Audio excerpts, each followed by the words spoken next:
ایک درود پاک پڑھ لے سارے۔ الصلاۃ والسلام علیک یا سیدی یا رسول اللہ وعلی آلک و اصحابک یا سیدی یا حبیب اللہ۔ آج کا جو ہمارا لیکچر ہے نا وہ ہے جی غیبت کی تباہ کاریاں۔ یہ ایک بک میں ریڈ کر رہا تھا، یہ آپ دیکھ لیں، غیبت کی تباہ کاریاں، بہت اچھی بک ہے، اسی کے نام سے میں نے لیکچر رکھا ہے۔ یہ آپ کو بھی ریکمینڈ کرتا ہوں، سارے بچے جو ہے نا یہ بک خریدیں اور اس کو پڑھیں، بہت اچھی بک ہے۔ اچھا ویسے اس کے 500 پیجز ہیں، ایک ہی لیکچر میں تو سارا نہیں کور ہو سکتا، تو میں نے جتنے پڑھے ہیں اتنا میں نے سوچا میں آپ کے ساتھ شیئر کروں۔ تو چینل پہ بھی میں اس کی بناؤں گا پلے لسٹ علیحدہ سے، غیبت کی تباہ کاریوں کے نام سے، جو اس کے لیکچر ہوا کریں گے وہ اسی میں پارٹ وائز، ٹھیک ہے نا۔ آج ہمارا پارٹ 1 ہے۔ اچھا مجھے یہ بتائیں غیبت کیا ہے؟ جب ہم غیبت کا ورڈ یوز کرتے ہیں اس سے آپ کو کیا سمجھ آتی ہے؟ کسی بھی شخص کی غیر موجودگی میں اس کا عیب بیان کرنا یا اس کی کوئی برائی کرنا، کوئی ایسی بات کرنا کہ اگر وہ موجود ہو اور اس کے سامنے آپ وہ بات کرتے ہیں تو اس کو ناگوار گزرتی ہے، یا کوئی ایسی بات جو آپ نے اس کی غیر موجودگی میں کی ہے اور آپ کو اس بات کا یقین ہے کہ اگر یہ بات اس تک پہنچی تو اس کو تکلیف ہوگی، وہ غیبت ہے۔ اچھا پھر صرف کسی شخص کے بارے میں بات کر دینا غیبت نہیں ہے، اس سے ریلیٹڈ کوئی چیز ہے اگر آپ اس میں عیب نکالتے ہیں وہ بھی غیبت ہے۔ مثال کے طور پہ آپ کسی کی بائک کو دیکھ کے کہتے ہیں کہ یار اس کی بائک دیکھ کے تو ایسے لگتا ہے کہ اس نے کبھی کپڑا ہی نہیں مارا، یا ہم کسی کے کپڑے دیکھ کے بعض اوقات کہہ دیتے ہیں کہ یار وٹو وٹی کپڑے پا کے اکیڈمی آئی جاتا ہے، یا اکثر یہ ہوٹنگ کی جاتی ہے کہ یار لنڈے دا سویٹر پا کے اپنے آپ کو ہیرو سمجھن دے۔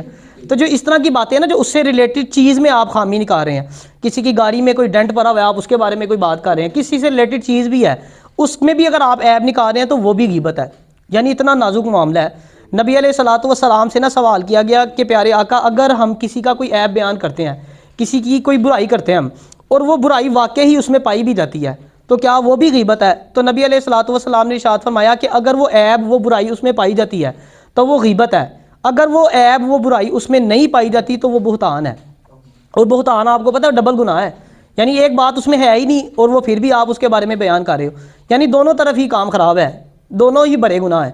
آپ نے غیبت کی، آپ نے اس کا عیب بیان کیا، وہ اس میں پایا جاتا ہے وہ بھی گناہ ہے، نہیں پایا جاتا تو وہ پھر ڈبل گناہ ہو جائے گا کہ آپ اس کے اوپر بہتان لگا رہے ہو۔ اور جو غیبت ہے نا اس کے بارے میں علم حاصل کرنا ہر مسلمان کے اوپر فرض ہے، جیسے میں نے آپ کو پہلے بھی ایک لیکچر میں بتایا تھا کچھ فرضی علوم ہوتے ہیں، یہ جو غیبت ہے نا ان میں سے ایک ہے۔ بروز قیامت آپ یہ نہیں کہہ سکتے مجھے کسی نے بتایا ہی نہیں، مجھے پتہ ہی نہیں چلا، آپ پہ فرض ہے، ہم سب پہ فرض ہے کہ ہم خود آگے بڑھ کے پوچھیں، سیکھیں، اس کے بارے میں علم حاصل کریں غیبت کے بارے میں۔ اور جو غیبت ہے نا وہ کبیرہ گناہ ہے، صغیرہ گناہ نہیں ہے، ہم سمجھتے ہیں چھوٹا گناہ ہے، ہر دوسرا بندہ اس میں مصروف ہے۔ آپ کسی محفل میں چلے جائیں، شاید ہی آج کے دور میں کوئی محفل آپ کو غیبت سے پاک ملے، آپ شادیوں پہ چلے جائیں، آپ کسی فوتگی پہ چلے جائیں، آپ کسی آفس میں چلے جائیں، ہر جگہ پہ آپ کو غیبت کرنے والے لوگ ملیں گے۔ شادی میں آپ کسی ٹیبل پہ بیٹھ جائیں، وہاں پہ یا تو کسی کے میک اپ میں عیب نکالا جا رہا ہوگا یا کسی کے کپڑوں میں، کسی نے کچھ نہیں نہ سمجھ آئے گی، وہ دولہا دلہن دے بارے سے کوئی نہ کوئی گلا کرنا شروع کر دے، چھوڑیں گے نہیں، معافی کسی کو نہیں ہے۔ اچھا آپ فوتگی پہ چلے جائیں، بندہ پوچھے یار کوئی مریا بیچارہ، اچھا اس کے بارے میں بھی عیب بیان کرنے لگ جائیں گے، اسی کے عیب، جس کی فوتگی بھی ہے، جس بیچارے کو گھنٹے بعد دفنا دیا جانا ہے اس کے بارے میں باتیں کر رہے ہوں ایہو جہا سی ایہو جہا سی۔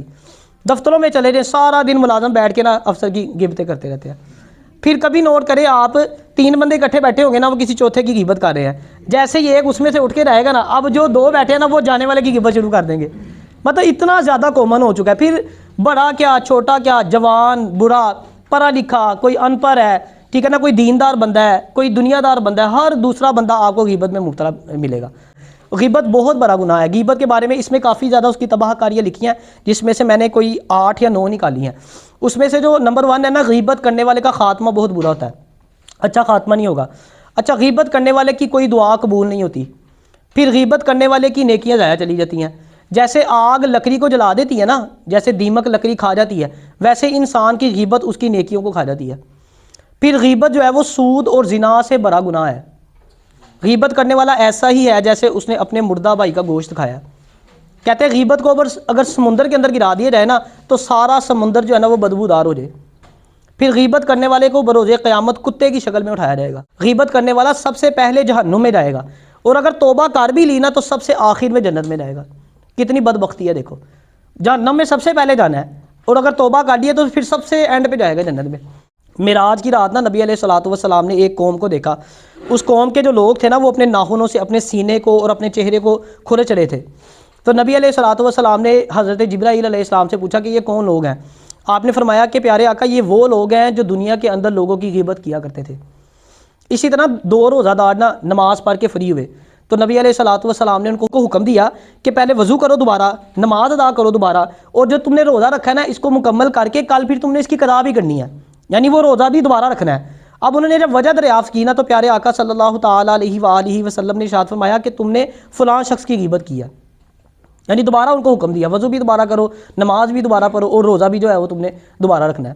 اسی طرح حضرت ام سلمہ رضی اللہ تعالیٰ عنہ فرماتی ہیں کہ ایک روز نا جمعے کا دن تھا، جمعے کے دن وہ صبح اٹھیں، فجر کا وقت تھا، نبی علیہ الصلوۃ والسلام جو ہے نا وہ فجر کی نماز پڑھنے کے لیے مسجد میں چلے گئے۔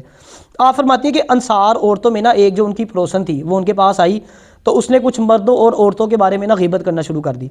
آپ فرماتی ہیں میں بھی اس کے ساتھ اس کی غیبت میں شامل ہو گئی، اور ہم باتیں کرتے جا رہے اور ساتھ ہم ہنستے جا رہے ہیں۔ آپ فرماتی ہیں کہ اتنے میں نا نبی علیہ الصلوۃ والسلام نماز مکمل کر کے نا گھر واپس آئے۔ آپ جب دروازے پہ پہنچے نا تو ظاہری بات ہے وہ قدموں سے پتہ چل گیا کہ آ گئے ہیں۔ آپ فرماتی ہیں ہم خاموش ہو گئیں۔ کہتی ہیں کہ نبی علیہ الصلوۃ والسلام نے وہیں پہ دروازے پہ کھڑے ہو کے نا اپنا رومال مبارک اپنے ناک مبارک پہ رکھا اور فرمایا کہ جاؤ جا کے تم دونوں قے کر کے آؤ اور پانی سے اپنا منہ صاف کرو۔ آپ فرماتی ہیں میں نے جا کے قے کی تو میرے منہ سے گوشت نکلا۔ پھر فرماتی ہیں وہ دوسری عورت جو تھی اس نے قے کی، اس کے منہ سے بھی گوشت نکلا۔ آپ فرماتی بڑی حیران ہوئی، نبی علیہ الصلوۃ والسلام سے جب وجہ پوچھی نا تو نبی علیہ الصلوۃ والسلام نے ارشاد فرمایا یہ ان لوگوں کا گوشت ہے جس کی تم نے غیبت کی تھی۔ اتنا سخت گناہ ہے۔ پھر حضرت عبداللہ بن مسعود رضی اللہ تعالیٰ عنہ نا نبی علیہ الصلوۃ والسلام کے ساتھ بیٹھے ہوئے تھے، تو کچھ اور لوگ بھی موجود تھے۔ تھوڑی دیر کے بعد نا ایک شخص اٹھ کے چلا گیا۔ جیسے ہی وہ اٹھ کے گیا نا تو باقی جو لوگ موجود تھے ان میں سے کسی ایک شخص نے نا جانے والے کے بارے میں غیبت کی، تو نبی علیہ الصلوۃ والسلام نے اس کو حکم دیا کہ جاؤ جا کے نا خلال کر کے آؤ۔ تو اس نے عرض کی کہ پیارے آقا میں نے تو کوئی گوشت وغیرہ نہیں کھایا، تو آپ یہ حکم مجھے کیوں ارشاد فرما رہے ہیں؟ آپ نے فرمایا کہ تم نے اس شخص کی غیبت کی ہے، یعنی بتایا نا غیبت ایسے ہی ہے جیسے آپ اپنے بھائی کا گوشت کھاتے ہیں۔ اسی طرح حضرت ابراہیم بن ادم رحمۃ اللہ تعالیٰ علیہ فرماتے ہیں کہ میں بہت سے اولیاء کی صحبت میں رہا۔ آپ فرماتے ہیں میں جس ولی کی صحبت میں رہا نا ان میں سے ہر ایک نے مجھے یہی وصیت کی کہ جب لوگوں میں جانا نا تو انہیں 4 باتیں ضرور بتانا۔ ایک یہ کہ جو بندہ پیٹ بھر کے کھاتا ہے نا وہ عبادت کی لذت سے محروم ہو جاتا ہے۔ پھر جو بندہ زیادہ سوئے گا اس کی عمر سے برکت ختم ہو جائے گی۔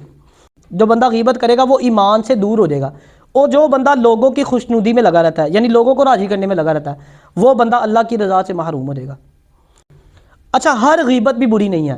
مثال کے طور پہ آپ کا کوئی دوست ہے، اس نے اپنی سسٹر کا کہیں پہ رشتہ کرنا ہے، اب جس لڑکے سے وہ رشتہ کر رہے ہیں اس کے بارے میں آپ جانتے ہیں، مثال کے طور پہ وہ نشہ کرتا ہے، اب آپ کو پتہ ہے، اب اس نے آپ سے پوچھا یہاں پہ اب آپ کا کام بنتا ہے آپ اس کو بتائیں، وہ عیب بتانا جائز ہے۔ اب ایک چیز نوٹ کریں، یہ عیب یہاں پہ حاجت ہے بیان کرنے کی کیونکہ ضروری ہے یہاں بیان کرنا۔ اگر یہی عیب آپ نے ویسے ہی اسی کے بارے میں وہی چیز کسی اور کو بلا حاجت بتائی، یعنی وہاں پہ کوئی رشتہ کرنے کی بھی ضرورت نہیں ہے، کوئی اور ایسی ویسی بات بھی نہیں ہے جہاں ضروری ہے بتانا، وہی جو جائز تھی وہ ناجائز بن جائے گی، یعنی جہاں پہ حاجت ہے جیسے میں نے بتایا۔ اسی طرح پولیٹیشنز ہیں، جیسے پبلکلی ان کو کرٹیسائز کیا جاتا ہے، عام دیکھیں جنرل پبلک میں بیٹھ کے کسی سیاستدان کو کرٹیسائز کیا جا رہا ہوتا ہے، یہ بھی جائز ہے، مطلب یہ غیبت بھی جائز ہے۔ اب اس سے بچنا کیسے ہے؟ غیبت سے بچنے کا ایک بہت بڑا نسخہ علماء بتاتے ہیں درود پاک کی کثرت۔ درود پاک پڑھنے والے کو اللہ تعالیٰ غیبت سے محفوظ رکھتا ہے۔ ایک بہت بڑی وجہ جس کی وجہ سے لوگ غیبت میں مبتلا ہو جاتے ہیں وہ فضول بولنے کی عادت ہے۔ حضرت امام شافعی رحمۃ اللہ تعالیٰ علیہ سے نا کسی نے سوال کیا، آپ خاموش رہے، اس نے پھر پوچھا سوال، آپ پھر خاموش رہے، اس نے کچھ دیر نا انتظار کیا، پھر اس نے سوال کیا پہ حضور اللہ آپ پہ رحمت کرے، اللہ آپ پہ کرم کرے، آپ میری بات کا جواب کیوں نہیں ارشاد فرما رہے؟ آپ نے فرمایا کہ رکو میں پہلے سوچ لوں کہ میرا بولنا زیادہ افضل ہے یا میرا چپ رہنا زیادہ افضل ہے۔ اللہ تعالیٰ ہمیں عمل کی توفیق عطا فرمائے۔